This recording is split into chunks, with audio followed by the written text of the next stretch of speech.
It's time for a wellness check as the Florida Panthers have played 41 games, 41 to go. Who is going to trend upward?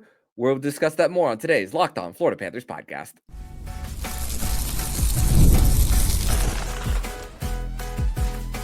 You're Locked On Panthers, your daily podcast on the Florida Panthers. Part of the Locked On Podcast Network, your team every day. And welcome into this Wednesday, January 8th edition of the Locked On Florida Panthers podcast, part of the Locked On Podcast Network. We're to your team every day. Thank you for making the Locked On Florida Panthers podcast your first listen of the day. I'm Armando Velez from the Hockey News. You can follow me on X at MondoMan12. Follow the show account on X and Instagram at LO_FLA Panthers. You could also follow the show on Blue Sky at LOFLA Panthers. You could follow the podcast anywhere you listen to podcasts and on YouTube. So, Florida Panther fans, grateful to be back here once again on the show to discuss everything in the world of the Florida Panthers. Although yesterday, when we wrapped up our post-game show with the guys with Locked On Avalanche, we discussed mostly about where the Florida Panthers stood in the standings and just their matchup overall. But today we are going to dig deeper, do a little bit of a compare and contrast, who is trending upward, and dig deeper into the pieces that the Florida Panthers lost and how it's manifested into this season through 41 games. And to do so, and doing so with me on today's edition of the show, it is a Wednesday, which means it is a Winans Wednesday edition of the show. Jacob Winans is back here. And Jacob, 41 games. Time has flown, honestly, since the beginning of the season. I felt like it was just the other day that we were all together on opening night of seeing the banner raised, and now 41 games. Wow, amazing.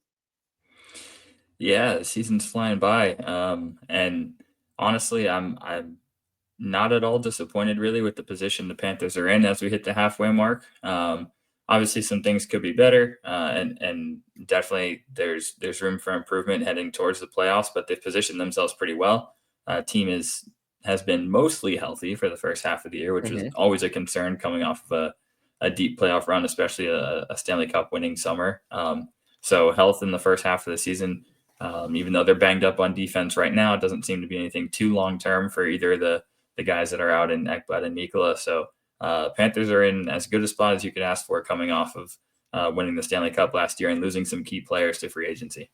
Yeah, and Mikkola and Ekblad did skate the other day, so there are positive signs on the decor for the Florida Panthers. So for this team at this point of the season, where the mission is just to get healthy and just to put yourself in a great position standing wise, which once again they're 9 points up on the last team in for the playoffs, so they're in great position to do so. And we're not worried about games in hand and catching up to just getting above the line at this point. We've the Panthers as a franchise have graduated from them.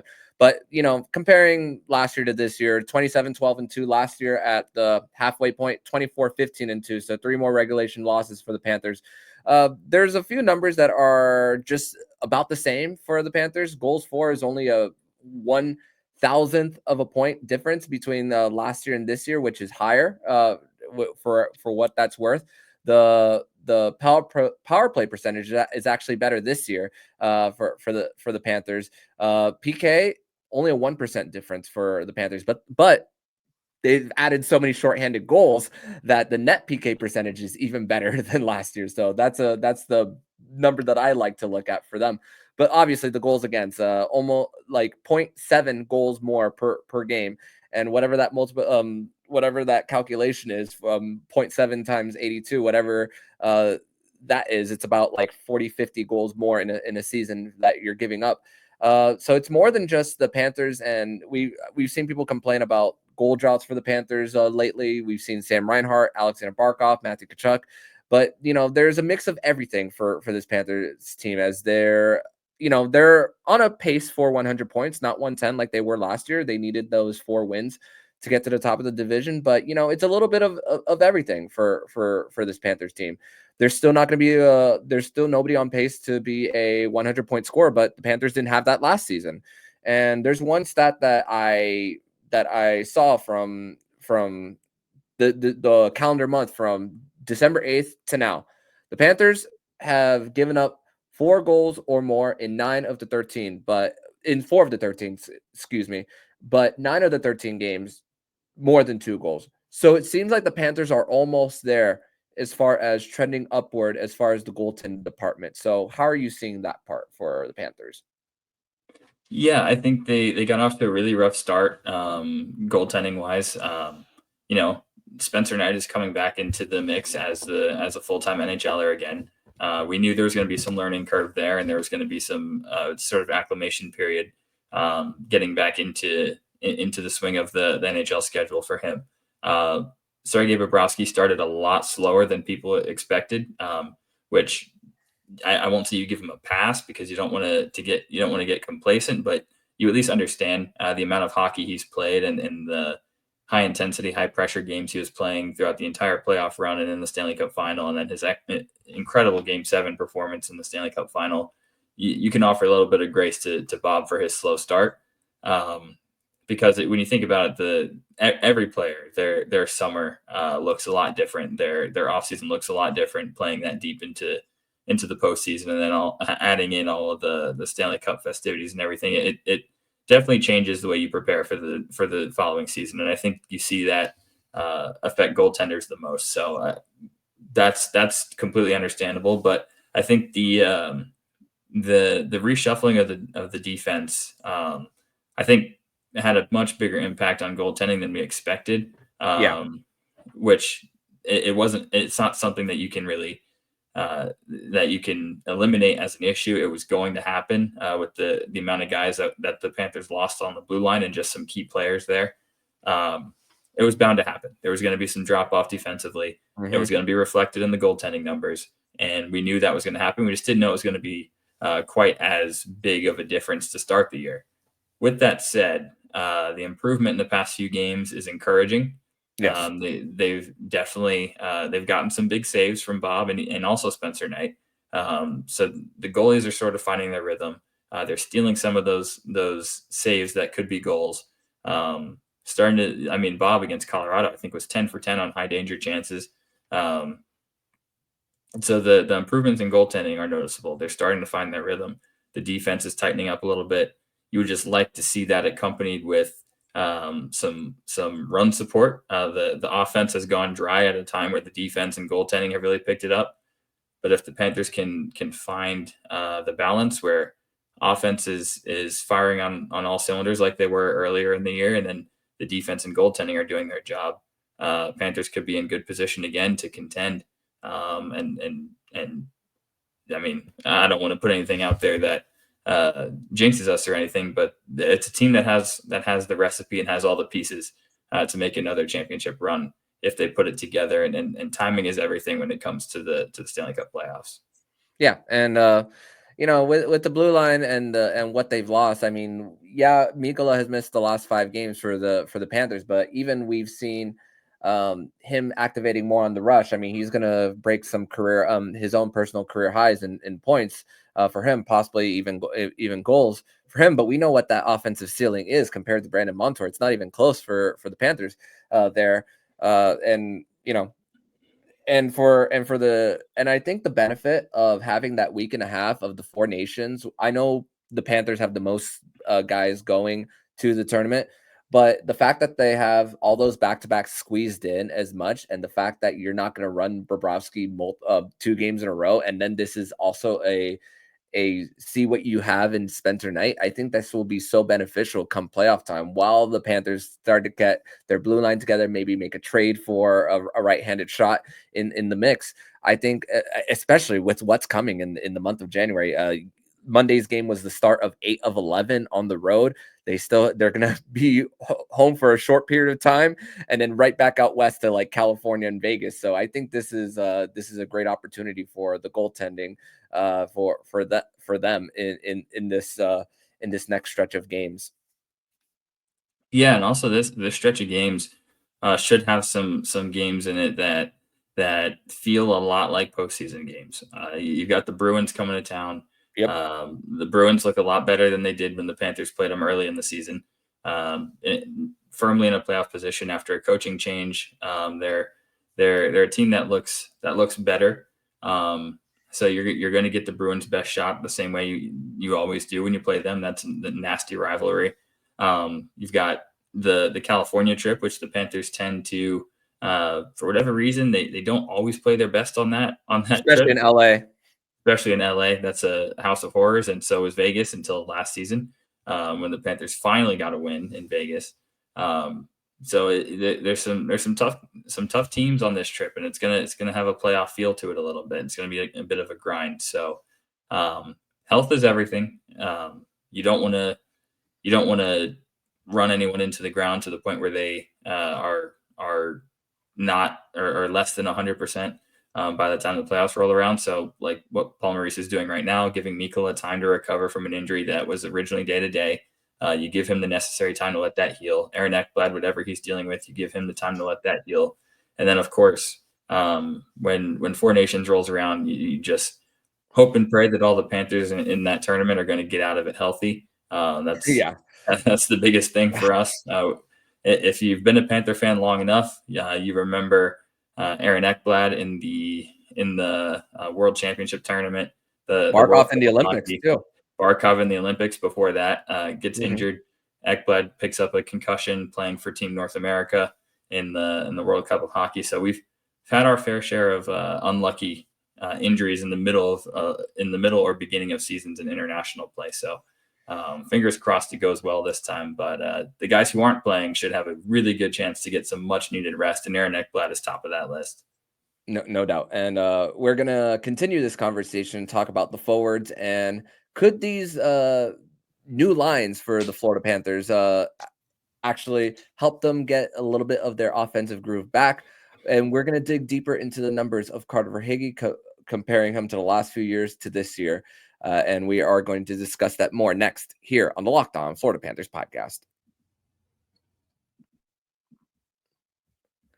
Today's episode is brought to you by FanDuel. And from big upsets to game-winning drives, the NFL playoffs are better with FanDuel, because right now new customers can bet $5 and get $200 in bonus bets guaranteed. That's $200 in bonus bets, win or lose. The FanDuel app gives you everything you need for live bets, same game parlays, and so much more. Visit the website and share betting lines around your team or league. Just visit FanDuel.com to join today and get started with $200 in bonus bets. That's FanDuel.com. Make this playoff season unforgettable with FanDuel, an official sportsbook partner of the NFL.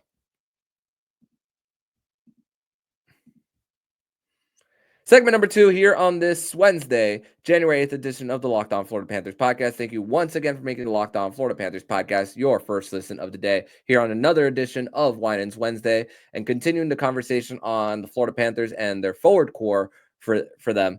And like we mentioned earlier, no skater is going to get up to 100 points for the Panthers, but we saw what happened last year. Tkachuk is around an 82-point pace right now. The biggest concern, obviously, and this is something that we spoke about all season. We spoke about puck luck for him. Carter Verhaeghe, last year he was just 4 points under a point per game. This year, right now, 11 points under a point per game. Shooting percentage going from 13.8% to 8.3%. And shot. Here's a little bit of a crazier stat that I'm seeing that is a big difference for him. Shot attempts that are reaching the net last year was 49%. This year, 47%. So almost a 2% drop off for Carter Verhaeghe. And this is kind of what happens when a guy is not very versatile and not very multidimensional in Carter Verhaeghe. And that's kind of the nice way of that I'm trying to put it there for him. And just a guy who's better off the puck, who you can get it to on the back door and a one-timer or just a redirection, not a guy who really creates his own. And for what it's worth with plus minus, the first season with the team, he was top 3. But every single season, it's been 7 or below for Carter Verhaeghe. So when that shot is taken away from him, it really shows in the defensive miscues that happen when he is on the ice. And that year that he was top 3 in plus minus, that was the year that Coach Q didn't even remove him off that top line, and that was when Barkov won the Selke in the shortened season. So when you're thinking about Verhaeghe and just where he has been this season, but also with the opportunity of being with an Anton Lundell. And this is something that I tweeted last night after the game. Put shooters around Anton Lundell, and good things will happen. So from what Verhaeghe's done to what could happen, where are you seeing as far as the projection coming into the next 41? Yeah, so I think the second half of the season will definitely be kinder to Carter Verhaeghe. I don't think this pace is gonna continue. He's been snake bitten a little bit. You can tell he's in his head a little sometimes, and he'll either shoot wide or shoot directly into the goalie's chest. Those are telltale signs of a shooter overthinking it a little bit.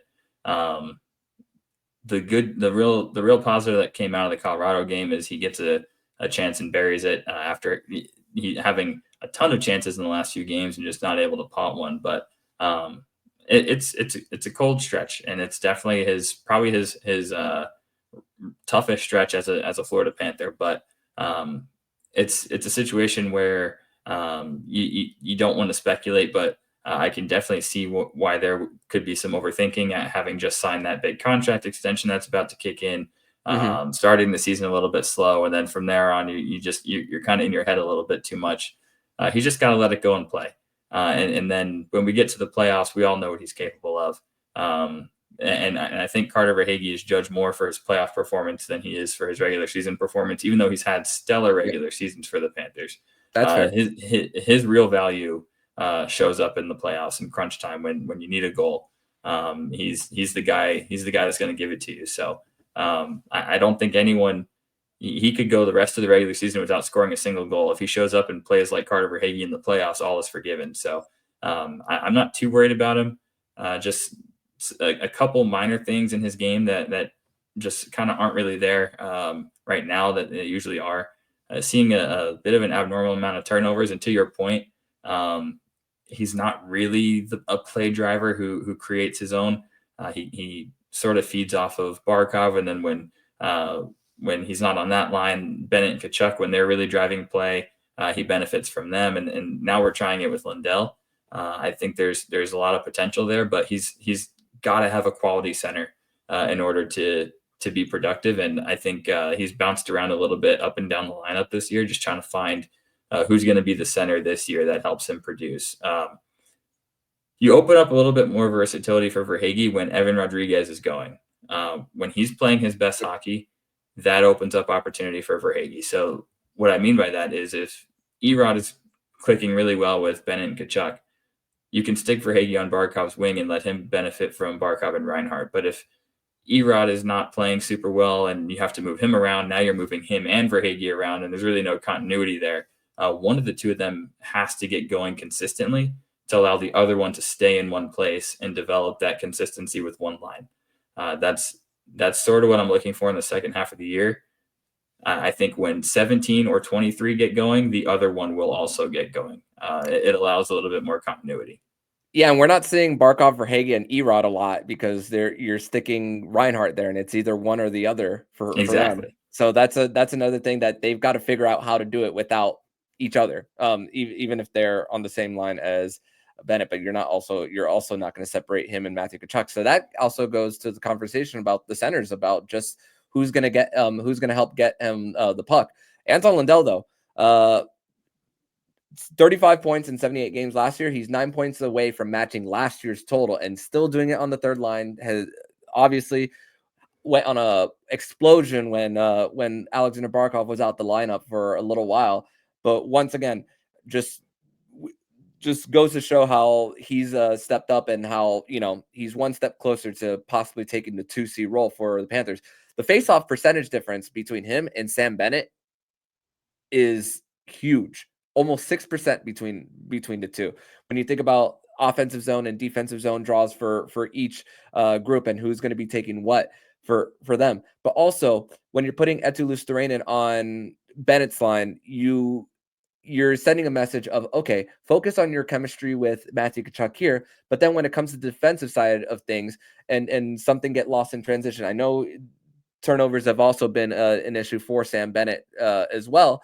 But you know that you are going to get a guy who is going to support the puck on the back check in an Eetu Lustrane and help get that part of the game going. So I think the separation of the two temporarily, I still think there's a chance to succeed with those two with the middle six of those two separated for them. I agree, and I think it goes back to the sort of the F1 role on the forecheck. Who's going to be the guy who gets in first on the forecheck? Yep. When we've seen Bennett, Tkachuk, and Verhaeghe clicking, it's Verhaeghe who's usually the first guy in there. It allows Bennett to carry the puck in, and Tkachuk, who's the weakest of the three skaters there, to sort of trail the play and then be the when he gets the puck, he's the guy who's making the saucer passes or making the play to the net or the play from below the goal line. So they haven't had that really. Carter Verhaeghe, his forechecking prowess this season it hasn't been what it usually is. For whatever reason, it's just something in his game that hasn't clicked so much this season as it has last year. So Etu's a guy who steps into that role. He can be F1 on that line, and you don't want to make it a position where Sam Bennett, instead of really playing to his strengths and carrying the puck in and driving play, where he's having to dump and chase. Mm-hmm. Having Etu on that line allows for him to be the chase, really the chaser sort of on that line. The first guy in on the forecheck, first guy applying a hit or winning a board battle against a D-man, and then first guy in is usually, unfortunately, the last guy out on the back check. And Etu's a guy who's going to give 1,000% effort on the back check. He's going to be defensively responsible. He's not going to miss a read coming back on defense and leave a defenseman open on a trailing play. He's as rock solid as you can get in a defensive forward to be the last guy back.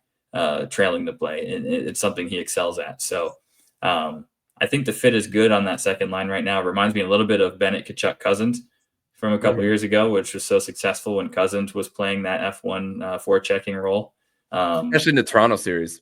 Oh yeah, it gave Toronto fits that entire series. So Etu's able to play that role a little bit, and Carter Verhaeghe hopefully develop some chemistry with Anton Lundell, and Boquist on that line has been electric. He's been the main forechecker, which is allowing Verhaeghe to play a little bit more offensively.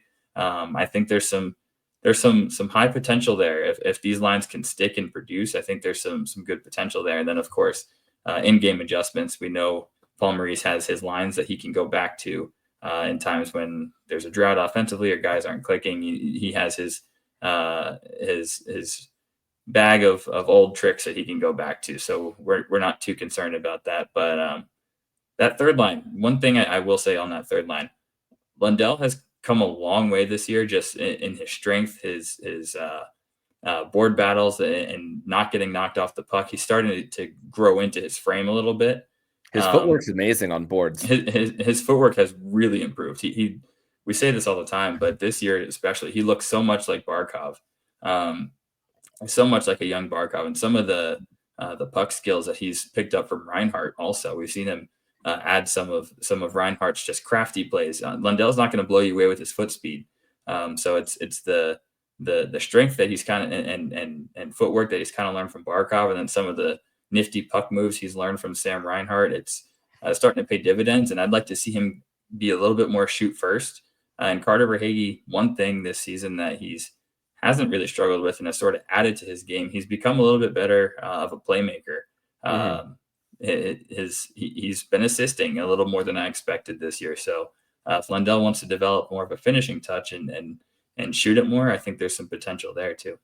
Yeah, and you mentioned about the F1 going down on the forecheck. That also manifested in a goal just recently in the loss against Carolina. Even though Erod was at the end of his shift when he was on the Barkov line, and then Jesper Boquist, who's just been an unsung hero for the Panthers on just how he's worked up and down the lineup, got that puck to Anton Lundell. So there's been great communication between Lundell and Boquist on that line whenever they do get those pucks in deep in there to help out their teammate there. But we're going to transition over to segment number 3, where the Panthers will be playing the Utah Hockey Club on Wednesday night from Salt Lake City. We are going to discuss that and more next here on the Locked On Florida Panthers podcast.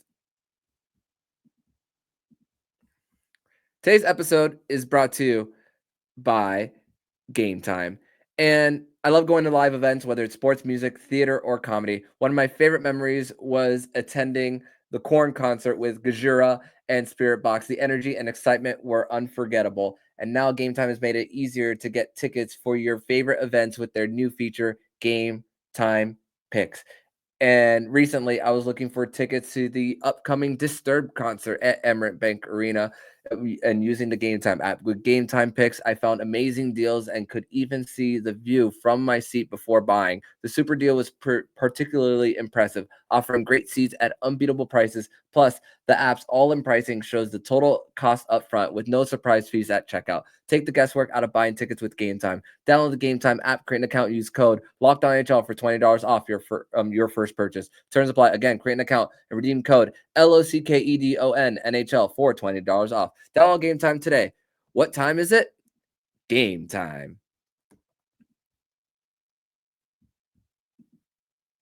Third and final segment here on this Wednesday, January 8th edition of the Locked On Florida Panthers podcast. Thank you once again for making the Locked On Florida Panthers podcast your first listen of the day here on a Wednesday. Here with Jacob Winans once again. And the Utah Hockey Club, the Panthers visit or as Elliot Friedman likes to call them, the Utahns.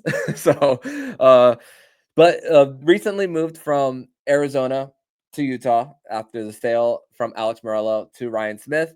But there is some news from Arizona of Maricopa County Board of Supervisors announcing a committee to try to bring the NHL back. And they did meet with Gary Bettman via Zoom. So some good news with hopefully trying to get hockey back in the desert. And we as a non-traditional market for us in South Florida, we want hockey to be successful everywhere even in the non-traditional market. So we are cheering for Arizona there. But Utah Hockey Club, we spoke about last season when they were Arizona that they were a team that's not a doormat for them, and really they gave the Panthers a fight last year during their battles with them. But superstars of Clayton Keller, Logan Cooley, Dylan Gunter is a great part of the mix there for the Utah Hockey Club. Although they're dealing with injuries to John Marino, Sean Durzi, who could really move the puck out, young defenseman in Maverick Lamoureux, which his parents had a little bit of a viral moment at the draft just recently for them. But this was a team that was also had a little bit of questions in goal after a down year by Karel Vejmelka, but he's bounced back. There was questions on whether Connor Ingram was going to take the crease for them, but big trade with Mikhail Sergachev, and it brings a good amount of energy to a new market and a team who is already starting to trend upward for them. And let's talk about the guy for that is going to get his Stanley Cup ring, Jacob, as well. Kevin Stenlund. His numbers are even better this year as far as faceoff. Last year it was 51.4. This year it's 59.9. 2 minutes and 41 seconds of shorthanded time on ice to 12 seconds more this year. So still playing a prominent role after getting that 2-year deal from the Utah Hockey Club. So how are you seeing this matchup for the Panthers here coming in, where Utah is just 4 points out of the final wild card spot in the West? Oh, let me unmute you. Oh, there you go. Yeah, so their rebuild has kind of trended in the right direction. I feel like they're right on pace for where they should be. They're a fringe playoff contender, but this team is fast. They have kind of built their identity on young, fast skill, which I feel like every team that sort of hits a rebuild starts with the foundation of get as skilled and as quick as you possibly can, and then support that later on with veterans and free agent signings that can add the grit and the grind to your lineup. So right now they're in that skill phase. The Panthers were there once. They had a lot of the skill. They scored a ton of goals, but they couldn't keep the puck out of their own net when it counted. all that is to say that this is a team that's very dangerous in a regular season setting. They can score on you. They can fill your net if you let them. Got to keep them off special teams, and then of course the power play. Winning faceoffs is very key for the Panthers power play to be successful in any way. Kevin Stenlund does not make that easy. We know that firsthand. So should be interesting to see how they do and when special teams come around, and then finding a way to keep pace with the Utah young guns that are super fast, super skilled. It's not a game you want to get into a track meet, trading chances up and down. They'll kill you if you give them odd man rushes. So playing a tight defensive game, hopefully get a power play goal. Hopefully it comes when Kevin Stenlund's not on the ice. We like him to have his penalty killing reputation, even though he's not a Panther anymore. So we'll hope for that. But like you said, goaltending has bounced back for Utah a little bit this year, but still relatively unproven goalie tandem there. So you might have a chance to exploit the goaltending a little bit. But yeah, it's not going to be an easy game. The way they beat them last year was physicality, sort of lean on them, assert your dominance a little bit on the physical side, because it's a young and fast and skilled team for the most part. So that's got to be the strategy. But they've got championship DNA there now. Kevin Stenlund is a guy who it's all about the culture the Panthers had last season. I'm sure he's taken a little bit of that to Utah. And happy for him getting to play there and getting a nice little pay raise and sort of proving his value in a new setting now. And hopefully they'll be in the playoff picture and he'll get to play some more playoff hockey just out west this time. Yeah, and more Stanley Cup experience with Mikhail Sergachev getting his chance to be the number one for the Utah Hockey Club. Also adding Olimata to the mix for them, who was with the Pittsburgh Penguins during their back-to-back trips to the Stanley Cup final, and then winning for them. Although he hadn't been into playoffs for a while when he was with Detroit, there's still some leadership there for the Utah Hockey Club there. And if I'm not mistaken, Kevin Stenlund's not the only old friend there in Utah. Pretty sure they still got Nick Bjugstad, and they've got a first round pick Lawson Krause there as well. So a couple of former friends there in Utah, and they're all huge. It's funny. Utah loves to take the biggest Panthers. Stenlund at 6'4", Bugey at 6'6", and Krause at 6'5". Just the giants of Sunrise. And multiple stints from Nick Bjugstad although they're not Arizona anymore. He decided to go back after a quick trip to Edmonton, and then must have loved something with the management or the sense of direction, maybe even. But also another former Panther draft pick there for the Panthers, Vladislav Kolyachonok, who is on the third pair for the Utah Hockey Club. Remember, that was the trade to clear Anton Strawman's cap hit for the Panthers, which was a disaster contract for Dale Talon, $5 million a year there. Although he did play well in that Tampa series, I remember at the end of that series, it was Uyghur and Anton Strawman at the end of that series in 2021. Oh boy, that's not for what they had.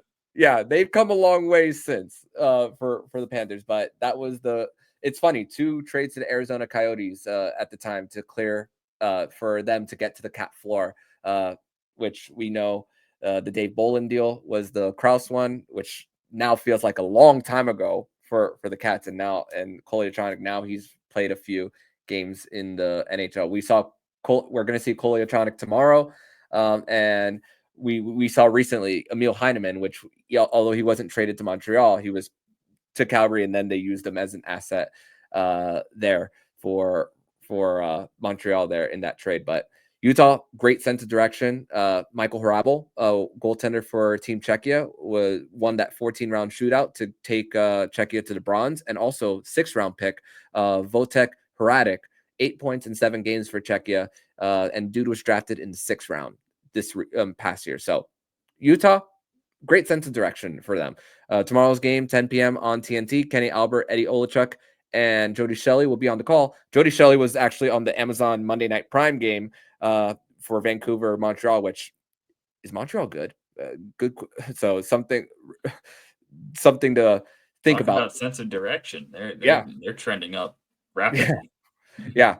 That was a fun game. I was simulcasting that along with Panthers Avalanche. But also on Wednesday, we are going to hear the news. According to David Dwork of the Hockey News, my colleague, we are going to hear the official announcement for the Panthers outdoor game on Wednesday night. We're not going to dig too much deep into it tonight, but I'm just glad that the speculation is about to be over and that we could actually officially have an announcement. That I can't wait for. Super excited for that. Whatever the official announcement ends up being, it's going to be very well embraced in the hockey community here. And it's kind of like we talked about, sort of that last box to check that the Panthers haven't accomplished yet is playing an outdoor game. All the accolades, the Stanley Cup, President's Trophy, multiple Eastern Conference banners, hosting All-Star games. I mean, it's a team that's done the Finland games. Don't want to forget those, but they've sort of done everything and established themselves as extremely legitimate. And getting an outdoor game validates it. They'll finally check that box. So very excited for however it shakes out. And I love it. We're very privileged right now. We get so many of these off the ice stories, like Kevin Stenlund getting his ring, and then following that up with the announcement of an outdoor game. I mean. Who's got it better than us right now? Nobody, as of now, until proven otherwise, for them. But Jacob, I want to thank you so much for joining me on this edition of the Locked On Florida Panthers podcast. Thank you for joining me on another successful Winans Wednesday. So tell everybody where they can follow you online, my friend. Yep, you can follow me on X at Jacob Winans 8, and I'll catch you guys back at the arena when we finally get some home games. Awesome. See you next week, Jacob. Looking forward to it. Thanks. And if you like what you're hearing, please subscribe to the podcast to be notified every single time the Locked On Florida Panthers podcast jumps into your podcast feed. Don't forget to also subscribe to the other shows on the Locked On NHL Network, including Locked On NHL, Locked On Fantasy Hockey with Flip Livingstone and Stu Roden, and Locked On NHL Prospects. Thank you once again for making the Locked On Florida Panthers podcast your first listen of the day. So I'm Armando Velez with Jacob Winans, and you've been listening to Locked On Florida Panthers podcast, part of the Locked On Podcast Network, where it's your team every day.